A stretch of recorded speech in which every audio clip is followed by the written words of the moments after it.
Pound কামাইতেছি। ওই পাউন্ডটা কামাইতে কতখানি কষ্ট করতে তুই জানিস? হ্যাঁ, কামাই তো তুমি একদম উল্টায় ফেলছো। তুমি তো উল্টাবা, তুমি বড় ছেলে না, তুমি তো মহান, তুমি যা করো সব ঠিক, আর আমি যখন করি সব ভুল। তুমি যদি আসলে এই বাড়ি ঘর চিন্তা করতা, এই পরিবার ঘর চিন্তা করতে, তুমি জীবনও বিদেশে যেতা না। আমি জানি না এখন এই পাওয়ার অফ সাইন করে দেবো, তুমি কি করবে পরে? সোজা একটা 50 লাখ টাকাতে বিক্রি করবা, 30 লাখ টাকা লোন শোধ করে 20 লাখ টাকা নিয়ে বিদেশ। আমিও শর্ট করতে পারি, শর্ট করো তুমি আমার সাথে, আমি শর্ট করতে পারি। আমি কিচ্ছু সই করবো না, কিচ্ছু না। ইমরান,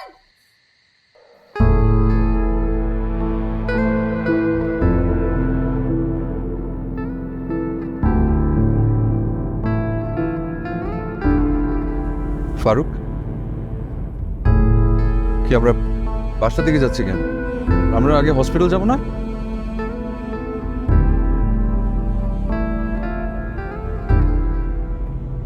ভাইজান,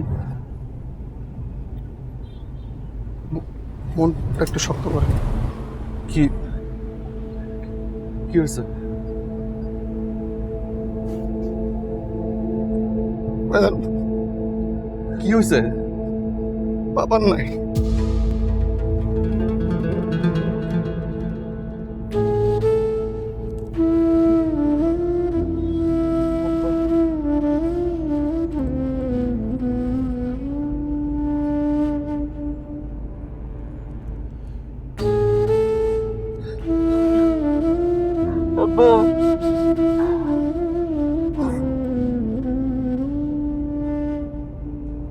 আজকে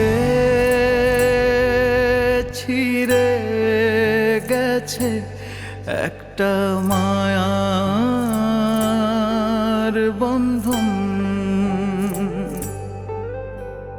কাছের মানুষগুলো ভুল বুঝলে ভাঙে মন।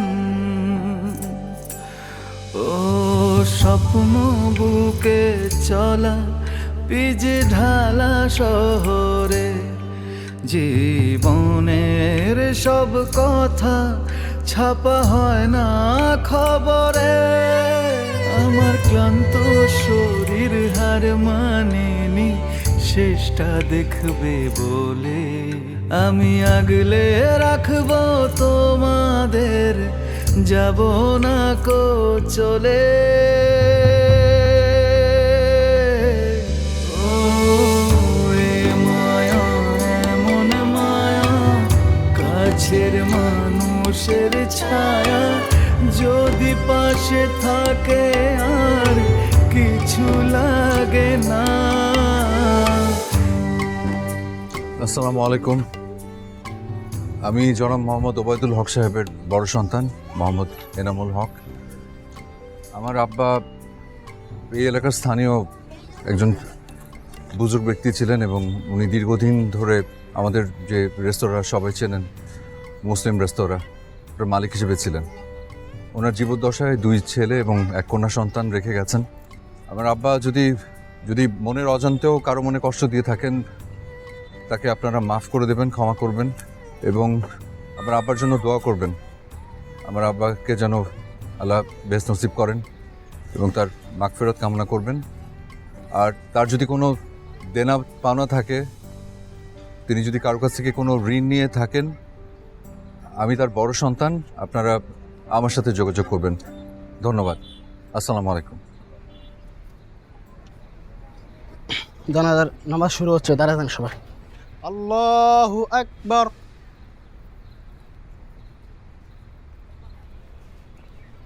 আল্লাহু আকবার।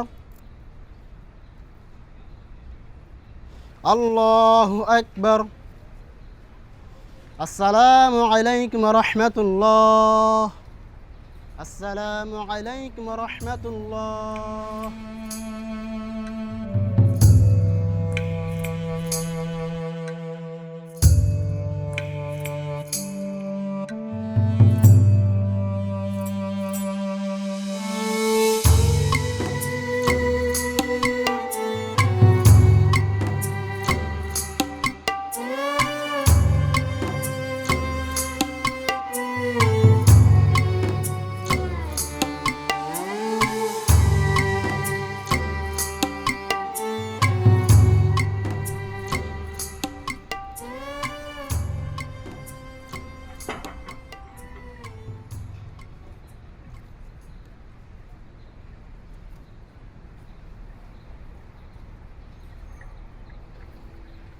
এনাম ভাই, আপনি তো চিনি খান না, তাই চিনি দেইনি। না ঠিক আছে।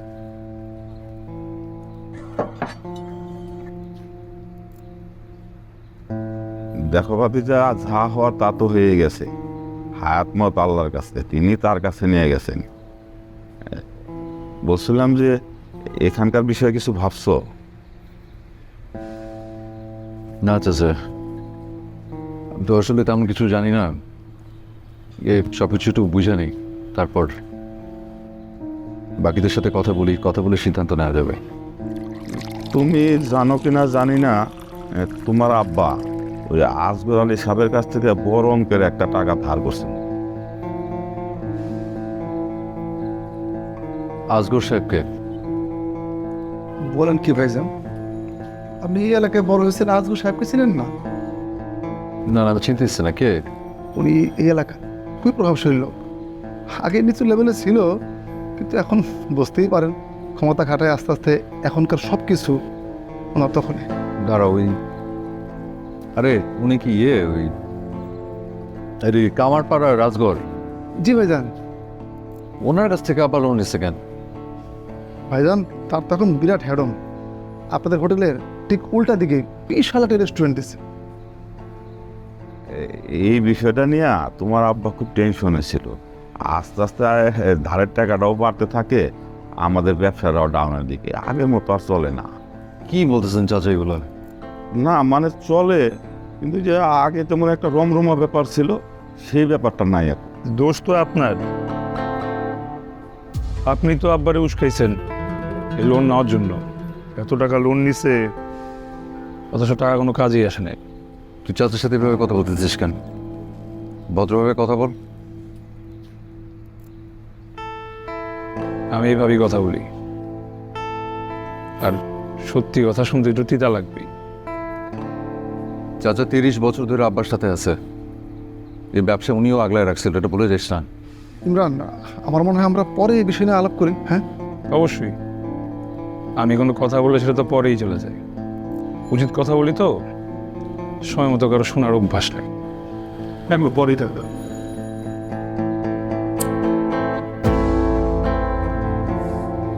ভাইয়া, ওর কি হয়েছে ফারুক? ঠিক আছে, অসুবিধা নেই। আচ্ছা আপনি ওকে আমার সামনে সিগারেট ধরাইলো চাচার সামনে? না না ভাইয়া, না না ঠিক আছে। শেষ সময় তোমার আব্বা এসা খালি তোমার কথা কইতো আজ যদি আনাম থাকতো তাহলে এই দিন দেখতে তো না, আবার নিজে নিজেই কইতো না ভালোই হয়েছে, ছেলে বিদেশ গেছে, ও অনেক বড় হইল, লন্ডনে থাকে, অনেক টাকা পয়সা ইনকাম করে। তুমি যে বাড়িতে টাকা পয়সা পাঠাইতা, ওটা তো আমার দিয়ে তুলে আনতো, আমি আইনা হাতে দিলে খালি নাকের কাছে নিয়ে শুনতো। আমরা মজা করে কইতাম মে ভাই ওটা তোর টাকা পাউন না। তোমার আব্বা কইতো আমি তো পাউন্ডের বন্ধ শুনবি না, আমার ছেলের ইনকাম, সেই জন্য একটু সুখে দেখতেছি, ছেলে থাকলে তো মুখে জড়ায় নিতাম।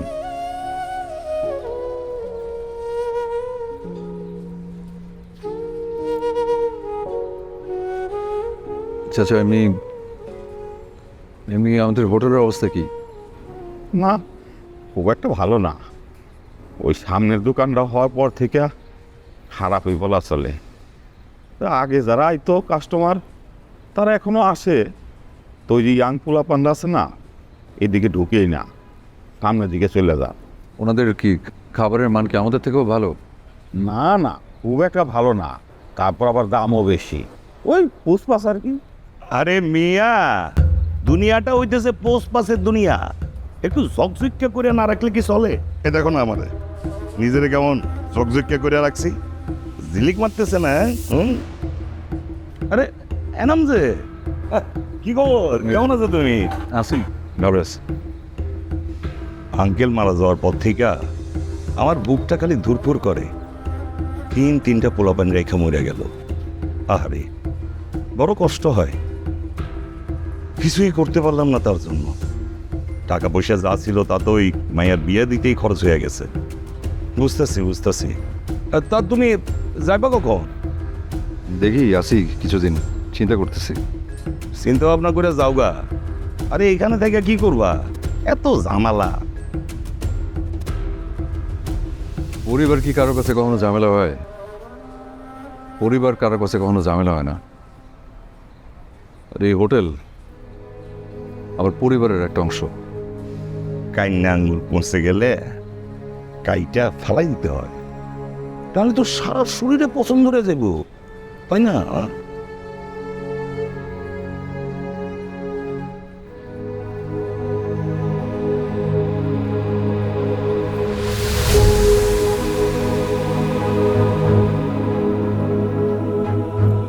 আব্বা নাই প্রায় 7-8 দিন হয়ে গেছে। এখন আব্বার অবর্তমানে আমাদের পরিবারের কিছু সিদ্ধান্ত নেওয়া দরকার। তো আম্মা যেহেতু এখন মুরব্বী, আম্মা তুমি কিছু বলো। যে মা, আপনি বলেন। আমি তো কখনো পরিবারে কোনো সিদ্ধান্ত নেই নাই রে। যাবতীয় সিদ্ধান্ত ব্যবসার, পারিবারিক তো আব্বাই নিত। এখন আমার আসলে বলার কিছু নাই রে। আমার মনে হয় কি, তোদের আব্বা যেটা বলতো যে পরিবারের সবার যেন ভালো হয়, এরকম কোনো সিদ্ধান্ত নিলেই ভালো। এনাম, তুই তোর সিদ্ধান্তটা বল সবাইকে, তারপর দেখি সবাই কি বলে।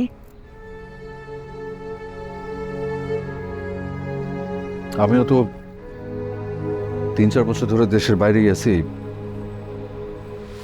তো নিজের ব্যাপারে নিজেই কিছু বুঝতেছি না। আমি কি ওইখানে থেকে যাব নাকি এখানে চলে আসবো আমি জানি না এখনো। এখন সব থেকে বড় টেনশনের বিষয় যেটা, আব্বা তো লোন রেখে গেছে প্রায় 30 লাখ টাকার মতো, কারণ ওইটা তো শোধ করতে হবে। আর আমাদের তো কিছু নাই, আমাদের আছে ওই ভিটা বাড়ি, পুকুর, অল্প কিছু জমি, ওগুলোর ব্যাপারে আমরা পরে সিদ্ধান্ত নিব। তো সম্পত্তি বলতে আছে তো শুধু ওই হোটেলটা।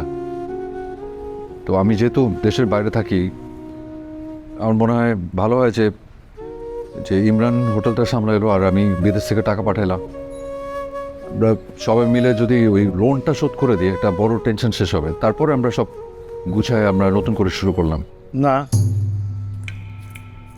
আমি পারবো না।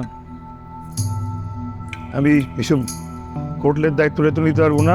ভাতের হোটেলের ব্যবসা আমি করতে পারবো না। আমরা আলোচনা করতেছি ইমরান, এখনই পাট করে কথা বলে ফেলিস না। বাট করে কথা বলবো তো, হুট করে তুমি 3-4 বছর পরে এসে তুমি যা ইচ্ছে সিদ্ধান্ত দিয়ে দিবা? 4 বছর একটা মোবাইল ফোন পাঠিয়েছো দেখে তুমি সব সিদ্ধান্ত দিবা আমার? হ্যাঁ, আমাদের টাকা কেন নাই? কারণ তোমাকে বিদেশ পাঠানোর জন্য জমি জমা যা ছিল সব বিক্রি করে দিচ্ছে। টাকা থাকবে কোত্থেকে এখন? ইমরান প্লিজ, মাথা ঠান্ডা করো, মাথা ঠান্ডা করে আলোচনা করো। এখানে ভাই বোনদের মধ্যে আলোচনা হচ্ছে, একটু চুপ থাকবে, কথা না বলা বেটার। কি বললি তুই এটা? ও কথা বলবে না কেন? ও কি ফ্যামিলির অংশ না?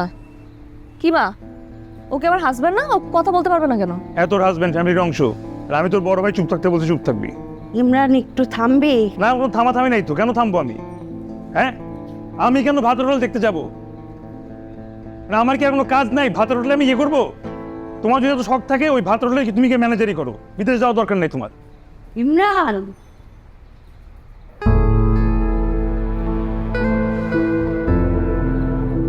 আম্মা, একটু কথা বলতে চাইতেছিলাম। বয় মা।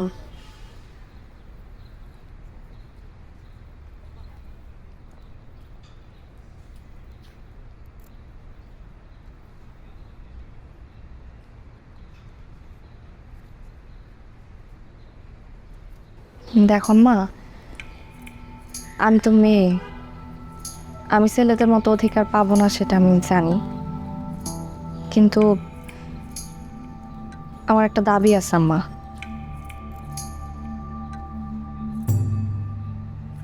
এইভাবে তাকাইতেছো কেন? আমার কি কোনো দাবি থাকতে পারে না? অবশ্যই পারে। আমরা সামনে কি হবে কি না হবে কিছুই কিন্তু বোঝা যাইতেছে না। আমার মনে হয় কি হোটেলটা বিক্রি করে দিলে সবার জন্য ভালো হয়। মানে এটা থাকার আসলে কোনো মানে দেখতেছি না। তার চেয়ে ভালো তুমি হোটেলটা বিক্রি করে টাকা পয়সাগুলো আমাদের মধ্যে ভাগ করে দাও। বড় ভাই তো তার ভাগেটা নিয়ে নিছে, ইমরানও তো ব্যবসার জন্য নিতেছে। আমি কিন্তু আমার ভাগে কিছু পাই নাই আম্মা। তাই বলে তোরা আব্বার হোটেলটা বিক্রি করে দিবি? তোরা আব্বার সব স্মৃতি মুছে ফেলবি? দেখ রে মা, জগতে সব কিছুরই পরিবর্তন হয়, পরিবারের মধ্যেও অনেক পরিবর্তন হয়, কিন্তু সম্পর্কের কোনো পরিবর্তন হয় না। আমি তোদের মাই থাকবো, তোরা আমার ছেলে মেয়ে থাকবি। আর তোদের আব্বা যে মারা গেছেন, তারপরেও তাকে আব্বাই ডাকবি। স্মৃতি আর স্বপ্নগুলি কখনো মরে না, স্মৃতিগুলি আঁকড়ে ধরে আছে আর কি।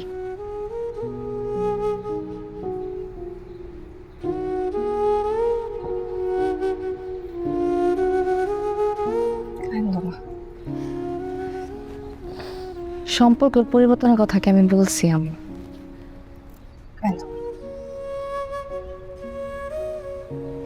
তোর আব্বার হোটেলটার দিকে তাকাইলে মনে হয় তোর আব্বাই দাঁড়ায় আছে, হোটেলটার চেয়ারে বসে আসছে।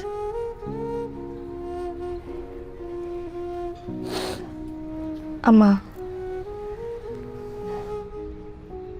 হোটেলটা আসলে আর চলবে না।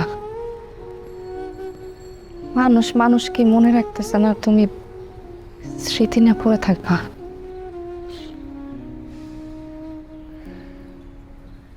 ঠিক আছে মা, এনামের সাথে কথা বল।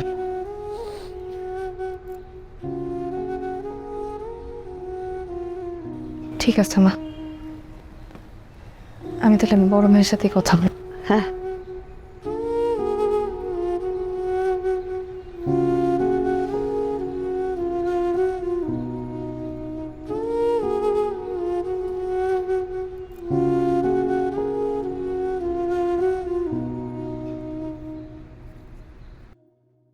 তুমি এতক্ষণ খাও না কেন মা? তুমি খায়নি তা? আমার জন্য অপেক্ষা করার কোনো দরকার ছিল? তোর শুধু মিলে খাবো একসাথে। কি এটা? যে পাওয়ার অফ অ্যাটর্নির কাগজ, তোদের সাইন লাগবে। নোটিশ আসছে তো, রাজু সাহেব তো নোটিশ পাঠিয়েছে। লোন শোধ করতে না পারলে তো আমরা হোটেলটারে বাঁচাইতে পারবো না। হোটেলটা বাঁচানো তো ডিফিকাল্ট হয়ে গেছে। কারণ আমি ঠিক করছি যে আমি এই মুহূর্তে যাব না, মেদিকটাকে একটু গুছিয়ে নিয়ে তারপর একটা পরে দেখা যাবে। তোরা ওই যে ইয়ে করিস। আচ্ছা, তাহলে এখন যেটা করতে হবে, আমাদের এই পাওয়ার অফ অ্যাটর্নি তোমাকে দিয়ে দিতে হবে, তুমি সব দায়িত্ব নিয়ে নিবা। হ্যাঁ, এছাড়া ওই আব্বা তো উইল করে যায় নাই। এখন আমার যদি চালাইতে হয় তাহলে তো আমার পাওয়ার অফ অ্যাটর্নি লাগবে, চেক থেকে শুরু করে সব কিছু। না আমি সব বুঝছি, মানে আগে তো যা খাওয়ার খাইছো, এখন একবারে যা আছে কাঁচায় সব গিলে ফেলবা। ইমরান, তুই কিন্তু অতিরিক্ত করতেছিস, বন্ধ করবি এগুলি? কেন বন্ধ করবো? আমার কি মুখ নাই? আমি কি বলতে পারি না? হ্যাঁ, আমি কি ছেলে নাই বাড়ির? আব্বা সব সময় যা করছে ভাইয়ের জন্য করছে। ভাইয়া বিদেশে যেতে জমি জমা যা আছে বিক্রি করে 20 লাখ টাকা বাইরে ধরাই দিচ্ছে, আর সে সুন্দর মতো চলে গেছে, আমাদেরকে সবকিছু ফেলে দিয়ে। কারণ আমার কি কোনো ইচ্ছা নেই? আমার ভিতরে ইচ্ছা করে না? আমি ব্যবসা করতে 10 লাখ টাকা চাইছি, সেটার জন্য কি পরিমাণ অপমান করছে আমাকে। তারপরে 3 লাখ টাকা কাঁচা চাইতেছে আমাকে। আবার এভাবে কথা বলবি না। কেন বলবো? অবশ্যই বলবো। সে অনেক আনফেয়ার ছিল আমার সাথে, সে যা করছে তোমার জন্য করছে। আজকে এই সিচুয়েশন হচ্ছে তোমার জন্য। তুমি বিদেশ থেকে চলে গেছো, তোমার ইউকে সিটিজেনশিপ হয়ে গেছে, ওখানে তুমি চাকরি করতেছো, বাকরি করছো, সবকিছু করছো, একটা বার আমার চিন্তা করছো? এই তোকে কেউ পড়াশোনা করতে না করছে? কোন রকমে তো এইচএসসি পাস করছিস, তারপরে তো আর গ্রাজুয়েশন কমপ্লিট করছ নাই। এত টাকা টাকা করছ কেন তুই? তো কি হয়েছে? আমি ইন্টারমিডিয়েট পাস করছি, আমার বাপ ইন্টারমিডিয়েট পাস করছে, তো সে ব্যবসা কর নাই, আমি ব্যবসা করতে চাইলে দোষ। থামো থামো তুই কেন থামবো? আপনি চুপ থাকেন, একদম কোনো কথা বলবেন না। আর তোর দোষ আছে, তোর এখানে তো ধুমধাম করে বিয়ে করতে হবে। হ্যাঁ, বড় কমেডি সেন্টার লাগবে, সবাই দাওয়াত দিতে হবে, গয়না লাগবে, এই লাগবে সেই লাগবে। কেন বুঝোস না এমন তোর অবস্থান তখন? কি সব ফালতু কথা বলতেছিস তুই? হ্যাঁ, আমার বিয়ে বিয়ে নিয়ে কোনো শখ আলা থাকতে পারে না। ইমরান অনেক হয়েছে, এবার তুই থাম, দয়া করে থাম। কি চিৎকার করতেছিস? কি নিয়ে? পাওয়ার অফ অ্যাটর্নি নিয়ে? পাওয়ার অফ অ্যাটর্নি মানে বুঝিস? বুঝিস এটা মানে কি? এটা মানে হচ্ছে দায়িত্ব নেওয়া, সব কিছুর দায়িত্ব। এই লোনটা আমারে পরিশোধ করতে হবে, আমারে। আর পাউন্ড কামাইতেছি। ওই পাউন্ডটা কামাইতে কতখানি কষ্ট করতে তুই জানিস? হ্যাঁ, কামাই তো তুমি একদম উল্টায় ফেলছো। তুমি তো উল্টাবা, তুমি বড় ছেলে না, তুমি তো মহান। তুমি যা করো সব ঠিক, আর আমি যখন করি সব ভুল। তুমি যদি আসলে এই বাড়ি ঘর চিন্তা করতা, এই পরিবারের কথা চিন্তা করতে, তুমি জীবনও বিদেশে যেতা না। আমি জানি না এখন এই পাওয়ার অফ অ্যাটর্নি সাইন করে দেবো, তুমি কি করবে পরে?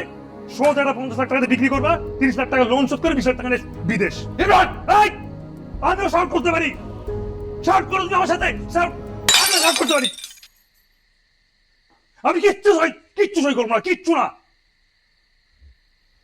ইমরান,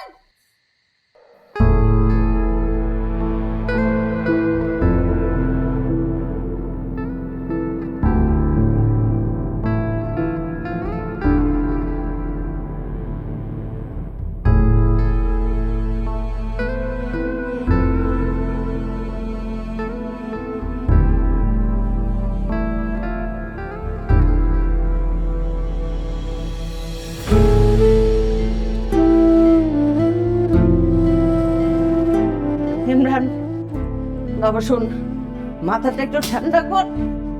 ইমরান, এসব কি বাবা? শোন, মাথাটা একটু ঠান্ডা করে শোন।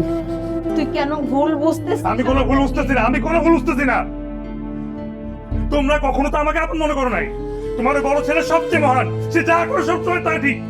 তোর বড় ভাইয়ের মতো হ, বড় ভাইয়ের মতো শিখ, বড় ভাইটা কি করে, ভালো রেজাল্ট করো, ভালো রেজাল্ট করো। আমি রেজাল্ট করতে পারি না, মা, আমার ভালো রেজাল্ট হবে না। তাই বলে আমি কি পরিবারের অংশ না? কোনোদিন তো মনে করো না আমাকে পরিবারের অংশ। ইমরান, তুই আমার সন্তান, এই পরিবারের সন্তান। তুই কেন নিজেকে বড় ভাববি? তুই যা মনে করতেছিস ভুল মনে করতেছিস বাবা। শোন, মাথাটা একটু ঠান্ডা করে পুরো বিষয়টা একটু শোন। আমি জানি যে তুই কি করছো আমার জন্য, তুমি কি করছো? আমি যা চাইছি আমি কোনো কিছু পাইছি? সে বিদেশে যেতে একবারে বিদেশ পাঠাইছো, সবকিছু বেঁচে থাকে বিদেশ পাঠাইছো। আর এখন যখন লোনের বোঝা আসছে আমার ঘরে চাপা দিচ্ছ। কেন আমি এই লোনের বোঝা নিব? আমাকে ঠকাইছো তোমরা সবাই মিলে। বাবা, যেটা হয়েছে সেটা সেটা তো আমরা কেউ পাল্টাইতে পারবো না। তোর আব্বা শেষের দিকে আইসা একটা ম্যাসাকার হয়ে গেছিল, উনি কুলাইতে পারে নাই, একটা ঋণের বোঝা হয়ে গেছে। তোর ব্যবসার জন্য টাকার দরকার, আমি সেটা বুঝতেছি। হ্যাঁ, সেটা আমরা ম্যানেজ করে দিব। আমি বুঝতে পারতেছি ইমরান, তুই বড় হয়েছিস, তোর বিজনেস করতে হবে, তোর টাকা লাগবে, আমরা সেটা ম্যানেজ করে দিব। কিন্তু আমরা সবাই মিলে আগে একটু গুছাই, আগে গুছাইতে দে।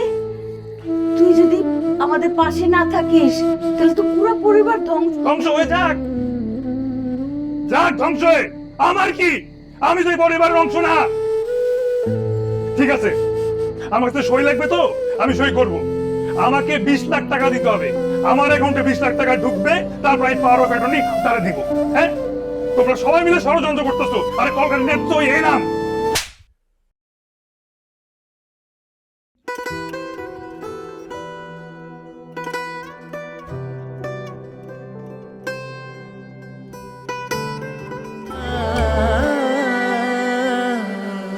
ইমরান, ইমরান যাইস না, বস। তোর সাথে আমার একটু কথা আছে, বস প্লিজ।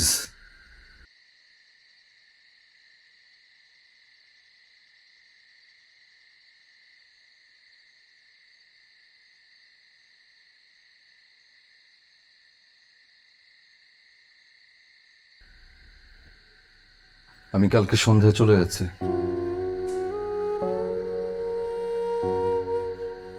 আবার থাকা না থাকা কিছু আসে যায় না।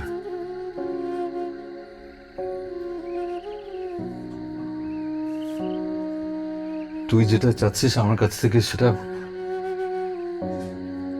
এই মুহূর্তে আমার কাছে নাই রে। যদি থাকতো বিশ্বাস কর আমি দিয়ে দিতাম।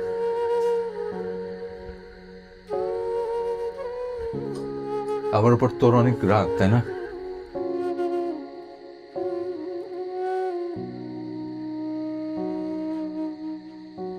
জুলাইয়ের 14 তারিখ 1996 আমার পরীক্ষা ছিল।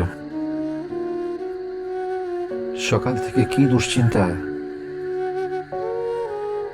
পরীক্ষা দিতে গেছে, এদিকে আমাকে হসপিটালে নিয়ে গেছে। পরীক্ষাটা শেষ করে দৌড়ায় হাসপাতালে চলে গেছি তোকে দেখার জন্য। আমি ঢোকা মাত্র আম্মা আমার দিকে বিশাল একটা হাসি দিয়ে বললো, দেখ তো ছোট্ট একটা ভাই, তোরে করে নিলাম। তুই ছোট্ট এইটুক ছিলি, ছোট্ট একটা মুখ, ছোট্ট হাত পা, ছোট ছোট আঙ্গুল। তুই আমার আঙ্গুলটা এভাবে শক্ত করে জড়ে ধরছিলি। তোর কি জন্য মনে হলো যে ওই আঙ্গুলটা আমি ছেড়ে দেব? তুই যখন বলছিস যে আমি নাকি সবকিছু নিয়ে নিব, আমার খুব কষ্ট লাগছে রে। ভাই কি ভাইয়ের জিনিস নিতে পারে বল? তোর কাছ থেকে আমি কি নিব যেখানে আমি আমার নিজের কলিজাটা তোরে দিয়ে রাখছি? হ্যাঁ, একটা জিনিস আমার চাওয়ার আছে, সেটা হচ্ছে ভাইয়ের ভালোবাসা, সম্মান। যদি তুই সেটা দিস,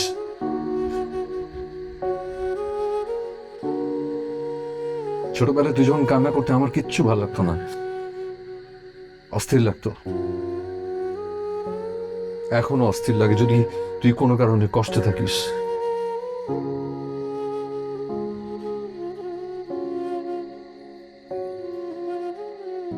আমি যা কিছু ছিল সবকিছু তোদের নামে লিখে দিচ্ছি, তোর আর মাহির নামে। আমার ভাগেরটা আমার কিছু লাগবে না, আমার কাছে তোরাই সব। আর যাই হোক, আমি তোদের হারাতে চাই না। আর সরি, আমার ভুল হয়েছে। আমি আব্বার কাছ থেকে টাকা নিয়ে বিদেশে পড়তে চলে গেছিলাম, আমার উচিত হয় নাই। নিজের কাছেই আমি গিল্টি ফিল করতেছি। আমি সব ফেরত দিয়ে দিব, একবারে সব পারবো না, কিন্তু আমি যত তাড়াতাড়ি সম্ভব আমি ফেরত দিয়ে দেবো। ওই টাকাগুলো থাকলে এখন তোদের কাজে লাগতো, তোর মায়ের অনেক উপকার হইতো। আমি ফেরত দিয়ে দিব।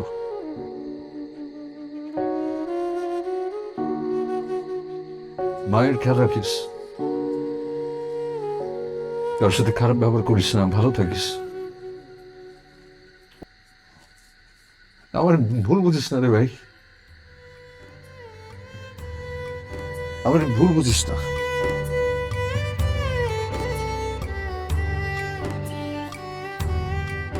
মার খেয়াল রাখিস। শত আদর দিয়ে গড়া সাজানো সংসার, কত না অভিমানে ভাঙতে চায় বারে বার।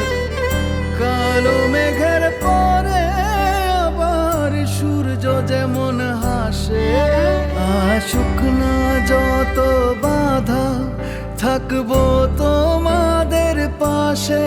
ও চার দেয়ালের মাঝে কিছু গল্প বুনেছি, আগলে রাখবো বলে আবার ফিরে এসেছি। ও এ মায়া, মন মায়া, মোষের ছায়া আজকে আবার হোটেলের বাইরে ফরসেল ঝুলা দিয়ে আসছি। তোর আর ইমরানের নাম্বার দেওয়া আছে। লোন নেওয়া আছে বলে হয়তো দাম একটু কম পাবি। আমি তো আর এত কিছু বুঝি না ভাইয়া।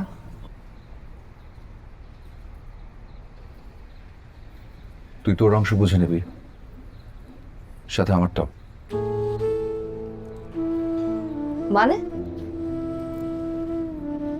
মানে আমি আমার অংশ ছেড়ে দিচ্ছি। আগে যেখানে সবকিছু 6 ভাগ হইতো সেখানে এখন 4 ভাগ হবে। 2 ভাগ ইমরানের, 1 ভাগ তোর, আর আরেক ভাগ আমার। ঠিক আছে, আমি কোচ গাছ আছে, আমি যাই। আম্মা আমি তো শুধু আমার কথা বলছিলাম। হ্যাঁ, তোর কথাই তো বলছিস। আরে বোকা মেয়ে, তোর যদি টাকা পয়সা লাগতো তোর বড় ভাই আছে, তার কাছে চাইতি। জানিস, তুই যখন বেশ ছোট 5-6-এ পড়িস, তখন একটা গাউনের জন্য এমন কান্নাকাটি শুরু করলি, তোর আব্বা তোকে কিনে দিতে পারলো না। আমার এ নাম তখন ভার্সিটিতে মাত্র ঢুকেছে, টিউশনি করে। তোর কান্নাটা না এ নামের সহ্য হয় নাই। সে ওই টিউশনির টাকা জমায় জমায় তোকে কিন্তু গাউনটা ঠিকই কিনে দিছিল। জীবনে এমন কি কোনোদিন হয়েছে যে তুই কিছু চাইছিস তোর বড় ভাইয়ের কাছে, আমার এই নাম সেটা তোকে দেয় নাই? এমন কি কিছু হয়েছে? যা চাইছিস আমার এই নাম তাই দিছে। তোর আব্বা বলতো যে আমার বড় ছেলে এই নাম আমার সব ছেলে মেয়েদেরকে আগলায় রাখবে।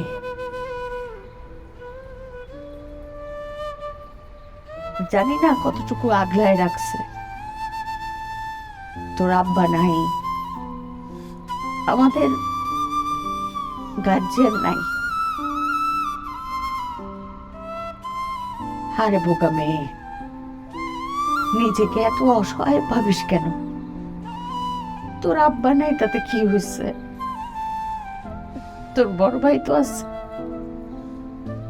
আমার এনাম তো আছে। যা কিছু লাগবে বড় ভাইকে বলবি, তার সাধ্যের মধ্যে সে করবে।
চিন্তা করিস না বাবা, সবকিছু ঠিক হয়ে যাবে। দোয়া করো মা। দোয়া করো। আমি পৌঁছে ফোন দেব। ঠিক আছে, ইমরান রে বইল। বলবো।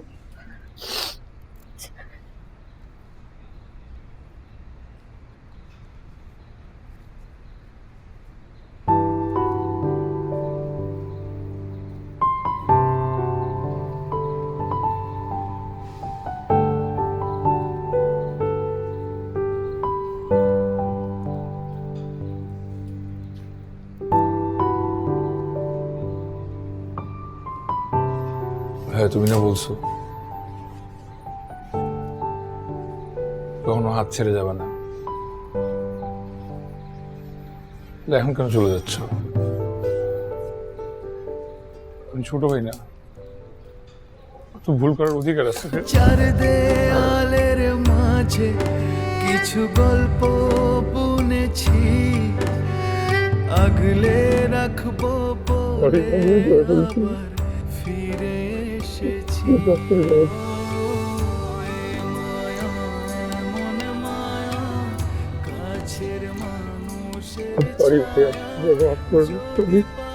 থাকে কিছু লাগে না।